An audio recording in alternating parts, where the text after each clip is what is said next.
everyone. I'm Dr. Gail Angus. And I'm Dr. Jessica Maiorca-Nunez. On behalf of Collaborative Learning Solutions, we invite you all to share the power of social emotional learning, SEL, on Friday, March 11, 2022.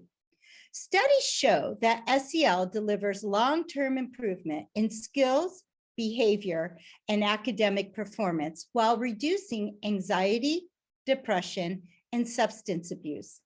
SEL competencies are also critically important for long-term success in today's economy. To take your SEL efforts to the next level, Jessica and I are going to discuss some frequently asked questions about SEL and integrating it within your daily routine. After all, putting SEL into action is where the magic happens.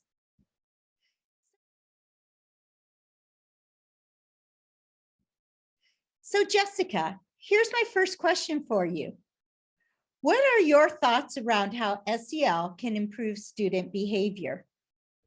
Social emotional learning provides that foundation for students to navigate their self-awareness and their interactions with others.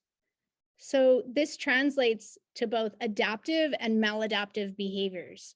Social emotional learning is kind of like, it's that guide to decision making. So an example of this might be, a student's having that social emotional awareness or that ability to take perspective may lead them to being better able to respond to peer conflict. So when I think of kind of an interaction happening amongst peers in a cafeteria, let's say, another student bumps into another student and one student dropping their lunch on the floor, having that perspective taking may cause a more appropriate reaction, both by both students having that involvement and interaction compared to not having that perspective taking, and they're probably resulting in some conflict. Here's our next question. So what does it mean to you when we talk about integrating SEL into school day? Well, that's a great question, Jessica. When we say integrating SEL into a school day, we're referring going beyond just teaching the SEL lessons, but to also include opportunities for students to practice their SEL skills during instruction. Sort of like when you invite students to work in groups, they get to have the opportunity to practice their social awareness, their self-monitoring of their own emotions, and just engaging in those opportunities.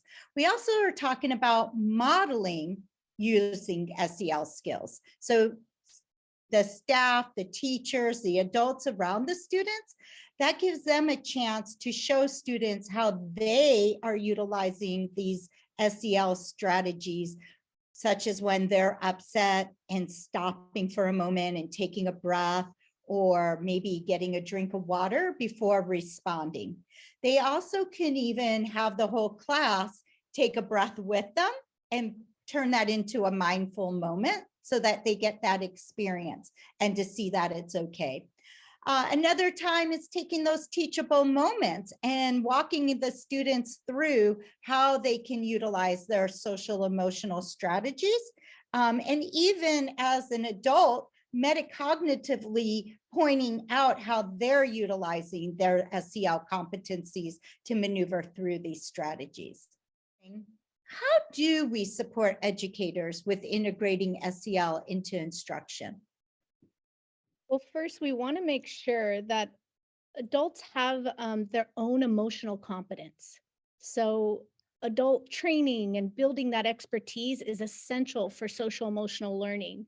So we want educators to develop their expertise and have a very connected understanding of the continuum of development in order to build their own self-efficacy toward teaching social emotional learning for all.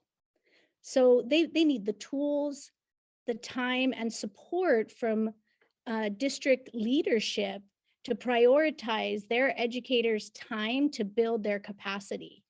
So as adults continuing to develop or build their social emotional skills, they in turn become more efficacious in supporting and teaching SEL. How do we measure growth and mastery of social emotional learning? It is a blending and a braiding of practices, such as using screener tools to obtain both quantitative and qualitative data to help gauge on how the social emotional learning is going for our students. Once this data is obtained, we need to come together as a team and collaborate and discuss the SEL data to instill change. We want to be proactive in identifying areas our students need support with and plan activities for them so that they can learn and practice the much needed skill. For continuous improvement, daily, we need to be monitoring and celebrating student success. And when they are struggling with this skill, to take the time to reteach and adjust.